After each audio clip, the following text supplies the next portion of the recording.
পাকিস্তান সীমান্তে অবৈধ স্থাপনা গুড়িয়ে দেওয়ার নির্দেশ ভারতের, নতুন করে উত্তেজনা বাড়ার শঙ্কা। কোনো সিদ্ধান্ত ছাড়াই শেষ হলো হোয়াইট হাউসের শীর্ষ নেতাদের সাথে ট্রাম্পের বৈঠক।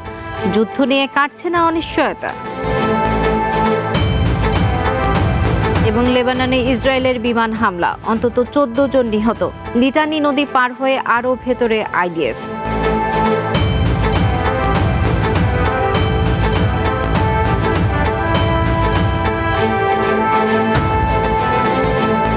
স্বাগত আন্তর্জাতিক বুলেটিনে, আমি সৌদা ইসলাম। শুনছিলেন সংবাদ শিরোনাম, এবারে বিস্তারিত। পাকিস্তান সীমান্তে নজরদারিতে কঠোর হলো ভারত। দেশটির সীমান্তবর্তী এলাকায় অবৈধ সব স্থাপনা গুড়িয়ে দেওয়ার নির্দেশ দিয়েছে ভারত।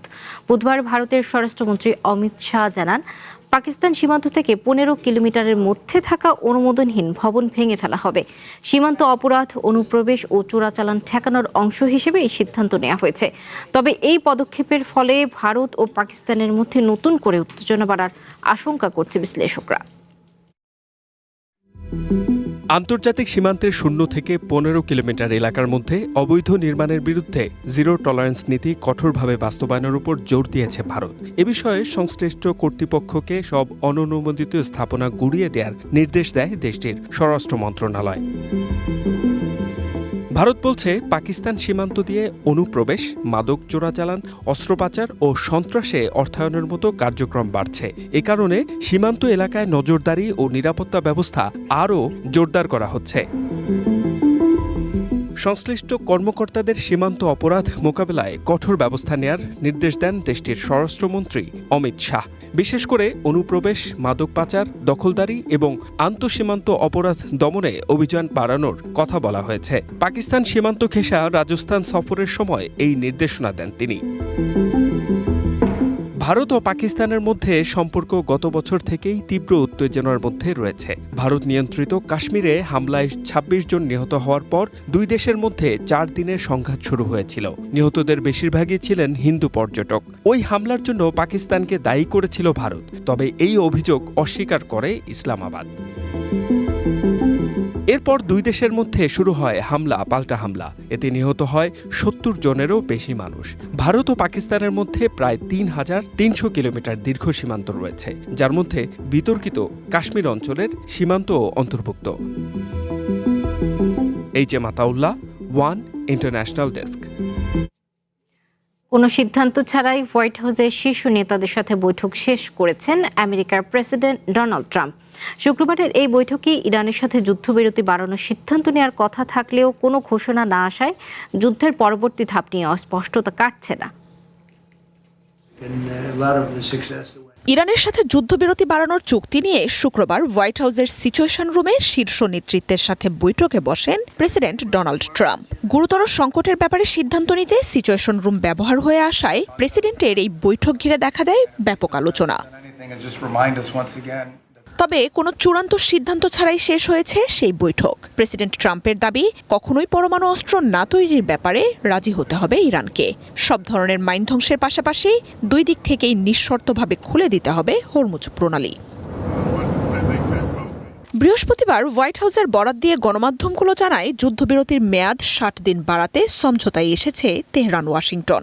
প্রেসিডেন্ট ট্রাম্পের অনুমোদনের অপেক্ষায় রয়েছে সেটি। এই সময়ের মধ্যে ইরানের পরমাণু কর্মসূচির ভবিষ্যৎ নিয়ে আলোচনা হবে বলেও জানানো হয়। সামাজিক মাধ্যমের বার্তায় ট্রাম্পও জানান, হরমুজে আমেরিকার অবরোধ তুলে নিয়ে আটকে পড়া জাহাজগুলোকে গন্তব্যে ফেরার পথ করে দিতে প্রস্তুত তিনি। ইরানকে সমৃদ্ধ ইউরেনিয়াম ধ্বংসের জন্য ওয়াশিংটনের হাতে তা তুলে দিতে হবে বলেও দাবি করেন তিনি। তবে এমন কোনো চুক্তির কথা নাকচ করে দেয় তেহরান। যুদ্ধ বন্ধই মূল লক্ষ্য দাবি করে ইরানের পররাষ্ট্র মন্ত্রণালয় জানায়, চলমান সমঝোতায় সমৃদ্ধ ইউরেনিয়াম ও পরমাণু কর্মসূচি নিয়ে কোনো আলোচনাই হচ্ছে না। এদিকে সিদ্ধান্ত ছাড়াই ট্রাম্পের বৈঠক শেষ হওয়ার পর যুদ্ধের পরবর্তী ধাপ নিয়ে অস্পষ্টতা আরও বেড়েছে। এপ্রিলের 8 তারিখ যুদ্ধবিরতির পর থেকেই প্রেসিডেন্ট দাবি করে আসছেন, চূড়ান্ত চুক্তির খুব কাছাকাছি রয়েছেন তারা। তবে এখন পর্যন্ত কার্যকর কোনো ঘোষণা আসেনি। দুই দেশই বোঝাপড়ার কাছাকাছি থাকলেও কয়েকটি বিষয় নিয়ে আলোচকরা ঘুরপাক খাচ্ছেন বলে জানান ভাইস প্রেসিডেন্ট জেডি ভ্যান্স। অচলাবস্থার মূল কারণ হয়ে উঠেছে ইরানের হাতে থাকা 60% সমৃদ্ধ ইউরেনিয়াম। আমেরিকা তার নিয়ন্ত্রণে নিতে চাইলেও নিজেদের দর কষাকষির সবচেয়ে বড় এই হাতিয়ার হাতছাড়া করতে রাজি নয় তেহরান। মার্জিয়া উপমা, ওয়ান ইন্টারন্যাশনাল ডেস্ক। ইরানের বিরুদ্ধে যুদ্ধে শুরু থেকেই আমেরিকা ইসরায়েলের সাথে আক্রমণে যোগ দিয়েছিল আরব আমিরাত। নতুন করে ওয়াল স্ট্রিট জার্নালের এক প্রতিবেদনে উঠে এসেছে এই তথ্য। এদিকে ইরান যুদ্ধের প্রথম দিনেই আমেরিকা ইসরায়েলের হামলায় নিহত সর্বোচ্চ নেতা আয়াতুল্লাহ খামেনিকে শেষ বিদায় জানানোর প্রস্তুতি নিচ্ছে তেহরান। ইসরায়েল আমেরিকার সাথে ইরানে কয়েক ডজনের বেশি হামলা চালিয়েছে উপসাগরীয় দেশ আরব আমিরাত। নতুন করে আমেরিকার গণমাধ্যম ওয়াল স্ট্রিট জার্নালের এক প্রতিবেদনে উঠে এসেছে এই তথ্য। গণমাধ্যমটি বলছে, যুদ্ধের শুরু ও যুদ্ধবিরতির পরও তেহরানে আক্রমণ অব্যাহত রাখে আবুধাবি। সম্প্রতি ইরানে আমিরাতের গোপন হামলার কথা উঠে এসেছিল। তবে নতুন এই প্রতিবেদন যুদ্ধে আবুধাবির দীর্ঘ ও জোরালো সংযোগের তথ্য সামনে এনেছে। ইরানের বিরুদ্ধে এসব হামলায় আমিরাতকে গোয়েন্দা তথ্য সরবরাহ করেছে ওয়াশিংটন ও তেল আবিব। হরমুজ প্রণালীর কাশেম ও আবু মুসাদ্বীপ, বন্দর আব্বাস, লাভানের তেল শোধনাগার সহ আসালুয়া পেট্রোকেমিক্যাল কারখানার মতো স্থাপনায় আক্রমণ চালায় দেশটি। আমিরাতের যুদ্ধে যুক্ত হওয়ার ঘটনা মধ্যপ্রাচ্যের দেশগুলোর নিজেদের মধ্যেই উত্তেজনা বাড়িয়ে তোলে। আমিরাতের হামলা বন্ধ করতে আমেরিকাকে চাপ দেয় সৌদি আরব। আঞ্চলিক মিত্র সৌদি আরবের সাথে উত্তেজনা ও ইরান যুদ্ধে সম্প্রতি ইসরায়েলের সাথে আরব আমিরাতের ঘনিষ্ঠতা আরও বেড়েছে। ইরানের আক্রমণ থেকে রক্ষায় আবুধাবিকে আয়রন ডোম ব্যাটারি ও সেনা পাঠায় তেল আবিব। যুদ্ধের মধ্যেই গোপনে আরব আমিরাত সফরের দাবি করেন প্রধানমন্ত্রী নেতানিয়াহু সহ তেল আবিবের একাধিক শীর্ষ নেতা। এদিকে ফেব্রুয়ারির শেষ দিনে ইসরায়েল আমেরিকার হামলায় নিহত ইরানের সাবেক সর্বোচ্চ নেতা আয়াতুল্লাহ খামেনিকে রাষ্ট্রীয়ভাবে শেষ বিদায় জানানোর প্রস্তুতি শুরু করেছে তেহরান। এখনও সময় চূড়ান্ত না হলেও জানাজার প্রস্তুতির জন্য বিশেষ হেডকোয়ার্টার্সে প্রস্তুতি ও পরিকল্পনা চলছে। 3 দশকের বেশি সময় ইরানকে নেতৃত্ব দেয়া আয়াতুল্লাহ খামেনি গত 28 ফেব্রুয়ারি নিহত হন। একই হামলায় আহত হন দেশটির বর্তমান সর্বোচ্চ নেতা ও আয়াতুল্লাহ খামেনির ছেলে মোজতবা খামেনিও। চলমান সংঘাতে বিভিন্ন বার্তা দিলেও এখনও সামনে আসেননি এই নেতা। মার্জিয়া উপমা, ওয়ান ইন্টারন্যাশনাল ডেস্ক। লেবাননে যুদ্ধবিরতি উপেক্ষা করে নতুন করে বড় হামলা চালিয়েছে ইসরায়েল। দেশটির দক্ষিণাঞ্চলে ইসরায়েলি বিমান হামলায় অন্তত 14 জন নিহত হয়েছেন। এছাড়া আহত হয়েছেন আরও বেশ কয়েকজন। একই সাথে লেবাননের ভেতরে স্থল অভিযান আরও জোরদার করেছে ইসরায়েলি বাহিনী। গাজায় হামলার প্রতিবাদ করায় লেবানন ইসরায়েলের সঙ্গে আবারও সংঘাতে জড়িয়ে পড়ে 2023 থেকে। এরপর এবছর এপ্রিলে ঘোষণা হয় যুদ্ধবিরতিও। তবে যুদ্ধবিরতির চুক্তিকে তোয়াক্কা না করেই লেবাননের দক্ষিণাঞ্চলে আবারও বিমান হামলা চালিয়েছে ইসরায়েল। আল জাজিরা জানায়, স্থানীয় সময় শুক্রবার এই হামলায় প্রাণ হারিয়েছেন বহু মানুষ। বিমান হামলার পাশাপাশি লেবাননের ভেতরে স্থল অভিযান আরও জোরদার করেছে তেল আবিব। ইসরায়েলের প্রধানমন্ত্রী বেঞ্জামিন নেতানিয়াহু জানান, লেবাননের লিটানি নদী পার হয়ে আরও ভেতরের দিকে অগ্রসর হয়েছে আইডিএফ। দুই দেশের সীমান্ত থেকে প্রায় 30 কিলোমিটার উত্তরে অবস্থিত এই নদীটি। এখান থেকেই উত্তরের হিজবুল্লাহ বিরোধী যুদ্ধটি পরিচালনা করা হচ্ছে। আমি আপনাদের বলতে চাই, আমাদের সেনারা লিটানি নদী পার হয়েছে এবং তারা বেশ কিছু গুরুত্বপূর্ণ জায়গার নিয়ন্ত্রণ নিয়েছে। আমরা বৈরুত বেকা সহ পুরো সম্মুখভাগ জুড়েই অভিযান চালাচ্ছি। হিজবুল্লাহর উপর আমরা বিধ্বংসী আঘাত হানছি। এটা কোনো ফাঁকা বলি নয়।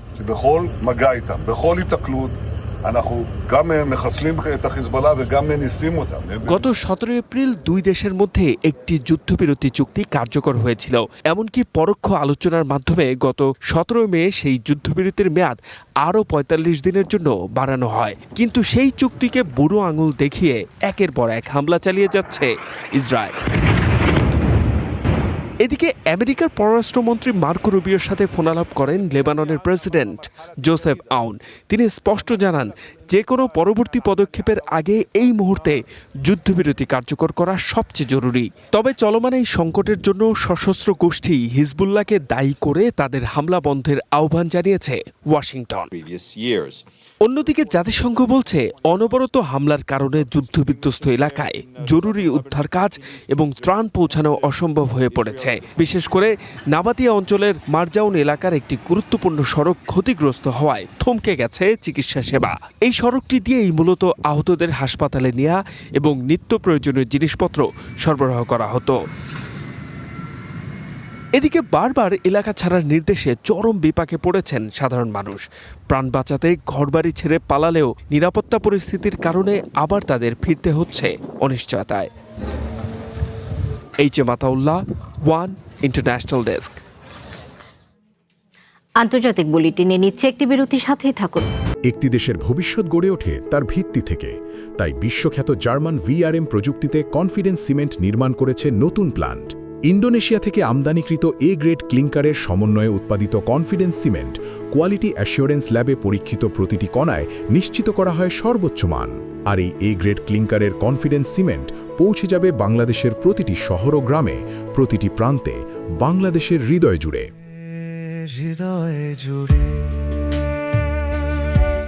আবারও স্বাগত আন্তর্জাতিক বুলেটিনে। ধনী দেশগুলোর প্রতিরক্ষায় আর কোনো আর্থিক অনুদান দেবে না আমেরিকা। সিঙ্গাপুরে চলমান শাংগ্রি-লা সংলাপে কথা স্পষ্ট জানান আমেরিকার প্রতিরক্ষামন্ত্রী পিট হেগসেথ। তিনি বলেন, মিত্র দেশগুলোর সাথে এখন থেকে প্রকৃত অংশীদারিত্ব চায় ওয়াশিংটন। এ সময় তিনি জানান, এখানে কেউ সুবিধা পাবে না। সেই সাথে এশিয়ার প্রশান্ত মহাসাগরীয় অঞ্চলের উপর কোনো একক দেশের আধিপত্যের বিরুদ্ধেও সতর্ক করেন তিনি। আঞ্চলিক নিরাপত্তা রক্ষায় আমেরিকার সামরিক বাহিনী আরও শক্তিশালী অবস্থান নেবে বলেও জানান হেগসেথ। ধনী দেশগুলোর প্রতিরক্ষায় আমেরিকার অনুদান দেওয়ার যুগ শেষ। আমাদের অংশীদার প্রয়োজন, কোনো আশ্রিত রাজ্য নয়। আমেরিকার নিরাপত্তা ও সমৃদ্ধির জন্য এই অঞ্চল অত্যন্ত গুরুত্বপূর্ণ। এটি বিশ্বের সবচেয়ে বড় এবং গতিশীল বাজার। আর এই কারণেই আমাদের জাতীয় প্রতিরক্ষা কৌশল অনুযায়ী প্রশান্ত মহাসাগরীয় অঞ্চলে ক্ষমতার স্থায়ী ভারসাম্য বজায় রাখতে কাজ করছে যুদ্ধ বিভাগ। ইরানের সাথে যুদ্ধবিরতির সময় না বাড়িয়ে কিউবায় সামরিক অভিযানের প্রস্তুতি নিচ্ছে আমেরিকা, এমনটাই ধারণা আন্তর্জাতিক মহলের।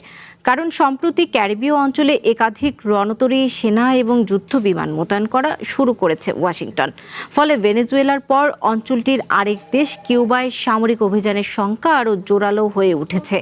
ধারণা করা হচ্ছে, ইরান যুদ্ধের ব্যর্থতা ও সমালোচনা ঢাকতে কিউবাকে ব্যবহার করতে পারে ট্রাম্প প্রশাসন। তবে কিউবায় সামরিক অভিযান নিয়ে আমেরিকাকে সতর্ক করেছে দেশটির প্রেসিডেন্ট মিগুয়েল দিয়াজ।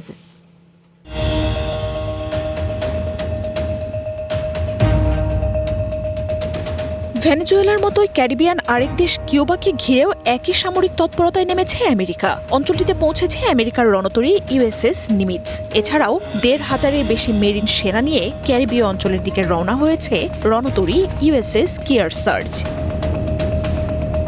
পেন্টাগন বলছে, প্রাথমিকভাবে হামলা প্রতিরোধের জন্য এই রণতরী মোতায়েন করা হয়েছে, তবে প্রয়োজনে সামরিক অভিযানেও ব্যবহার করা হবে। ক্যারিবিয়ান অঞ্চলে গত ১০ মাসেরও বেশি সময় ধরে বেশ কিছু যুদ্ধ জাহাজ মোতায়েন রয়েছে।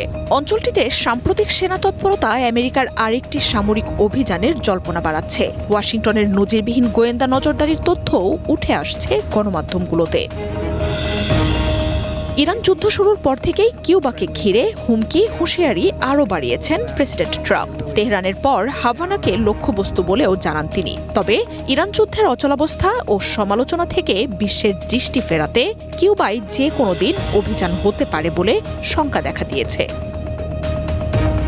কিউবায় সামরিক অভিযান আমেরিকার জন্য রক্তাক্ত পরিণতি ডেকে আনবে বলে সতর্ক করেছেন দেশটির প্রেসিডেন্ট মিগুয়েল দিয়াজ।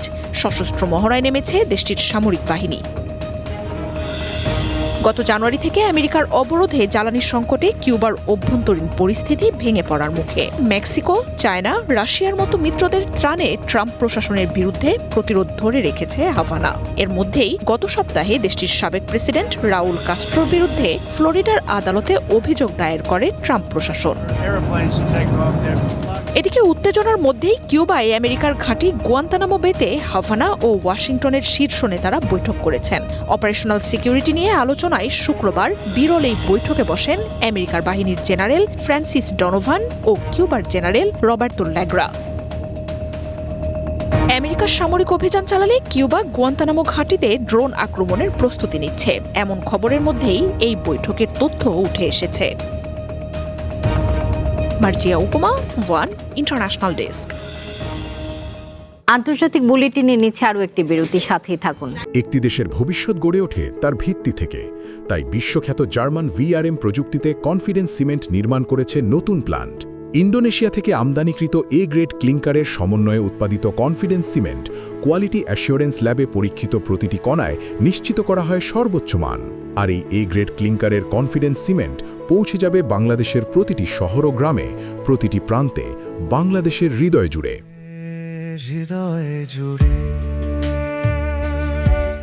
আবারও স্বাগত আন্তর্জাতিক বুলেটিনে। আমেরিকার ভার্জিনিয়ায় বাস দুর্ঘটনায় 2 শিশুসহ অন্তত 5 জন নিহত হয়েছেন। শুক্রবার কোয়ান্টিকোর ইন্টারস্টেট 95-এ এই দুর্ঘটনা ঘটে। পুলিশ জানায়, গতি নিয়ন্ত্রণে ব্যর্থ হয়ে যানজটে দাঁড়িয়ে থাকা 6টি গাড়িকে ধাক্কা দেয় বাসটি। নিহতরা কেউই বাসের যাত্রী ছিলেন না বলেও জানানো হয়। এই ঘটনায় আহত হয়েছেন আরও অন্তত 44 জন। বাস দুর্ঘটনায় তদন্ত শুরু করেছে স্থানীয় প্রশাসন।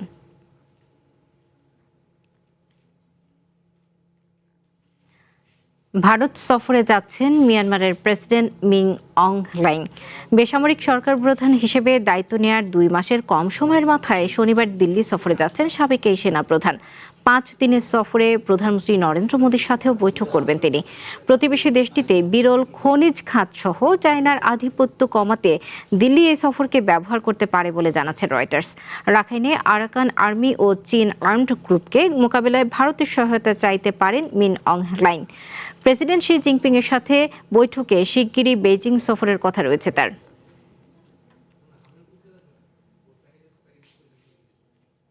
প্রথমবারের মতো প্রায় 40,000 দুষ্প্রাপ্য ওয়াইনের বোতল নিলামে বিক্রির জন্য প্রস্তুত করল জর্জিয়া। ফ্রেঞ্চ ও জর্জিয়ান এসব ওয়াইনের কোনোটির বয়স 200 বছরেরও বেশি। আর এই পুরো সংগ্রহটি এবার কোটি কোটি টাকায় নিলামে তুলতে যাচ্ছে দেশটি। এটি ইতিহাসের বিতর্কিত শাসক জোসেফ স্টার্লিনের গোপনীয় এবং মহামূল্যবান ওয়াইনের ব্যক্তিগত ভাণ্ডার। আবছা আলোয় চারপাশটা দেখলে মনে হবে যেন কোনো ডুবে যাওয়া জলদস্যুদের জাহাজ। ছাদ থেকে ঝুলছে মাকড়সার জাল, কিন্তু একটু ভালো করে লক্ষ্য করলেই বোঝা যাবে এটা কোনো সাধারণ ঘর নয়। এটি সাবেক সোভিয়েত শাসক জোসেফ স্টালিনের অতি প্রিয় এবং মূল্যবান ওয়াইনের গোপন ভাণ্ডার। জর্জিয়ার রাজধানী তিবিলিসির এই মাটির নিচের ঘরে ঢুকলেই পাওয়া যায় এক মিষ্টি সুবাস। এখানে জমা আছে প্রায় 40,000 ফ্রেঞ্চ এবং জর্জিয়ান দুষ্প্রাপ্য ওয়াইন, যার কোনোটির বয়স প্রায় 2 শতাব্দী। দীর্ঘ সময় পর এই প্রথম এই গোপন ভাণ্ডারের সিলগালা খুলল জর্জিয়া সরকার। কর্তৃপক্ষ বলছে এই পুরো সংগ্রহটি এবার নিলামে তোলা হবে, আর সেই অর্থ দিয়ে জর্জিয়ায় গড়ে তোলা হবে একটি আন্তর্জাতিক মানের ওয়াইন শিক্ষা প্রতিষ্ঠান। ব্যবসায়ীরা বলছেন এই নিলামের মাধ্যমে দুষ্প্রাপ্য জিনিস সংগ্রহকারীদের তালিকায় 1 নম্বরে চলে আসবে জর্জিয়া। ঐতিহাসিকভাবে জর্জিয়াকে বলা হয় ওয়াইনের জন্মভূমি। প্রায় 8,000 বছর ধরে এখানে ওয়াইন তৈরির ঐতিহ্য রয়েছে। আর জর্জিয়ায় জন্ম নেয়া জোসেফ স্টালিন নিজেও ছিলেন ওয়াইনের প্রচণ্ড ভক্ত। স্টালিনের এই সংগ্রহশালায় রয়েছে রাশিয়ার শেষ জার 3য় আলেকজান্ডার এবং 2য় নিকোলাসের আমলের অতি দুর্লভ সব ওয়াইন। 1917 সালের রুশ বিপ্লবের পর রাজ পরিবারের এই সম্পদ সোভিয়েত সরকারের দখলে আসে। পরবর্তীতে এর দায়িত্ব নেন স্টালিন। একই সাথে নিজের পছন্দের জর্জিয়ান ওয়াইন যোগ করে এই ভাণ্ডার আরও বড় করেন তিনি। এই ঐতিহাসিক মুহূর্তের সাক্ষী হতে আমেরিকার টেক্সাস থেকে জর্জিয়ায় ছুটে এসেছেন সংগ্রাহক ভিক্টর চেন। ধুলোমাখা বোতলের ভেতরের সোনালী লাল তরল দেখে নিজের উত্তেজনা ধরে রাখতে পারলেন না তিনি। আমার নিজেকে ইন্ডিয়ানা জোন্স মনে হচ্ছে, যে মাত্র কোনো গুপ্তধনের গুহা খুঁজে পেল। ইতিহাসে এমন রোমাঞ্চকর মুহূর্ত খুব বেশি আসে না, এটা তেমনই একটা মুহূর্ত। ইতিহাসের পাতা থেকে উঠে আসা এই রাজকীয় স্বাদ এখন বিশ্বের বড় বড় ধনকুবেরদের ড্রয়িং রুমে যাওয়ার অপেক্ষায়। H M Ataullah, one international desk. এ ছিল আন্তর্জাতিক বুলেটিনে। একটু পরেই দেখবেন জেলা বুলেটিন। চ্যানেল ওয়ানের সাথে থাকুন, যুক্ত থাকুন আমাদের ফেসবুক পেজ এবং ইউটিউব চ্যানেলে।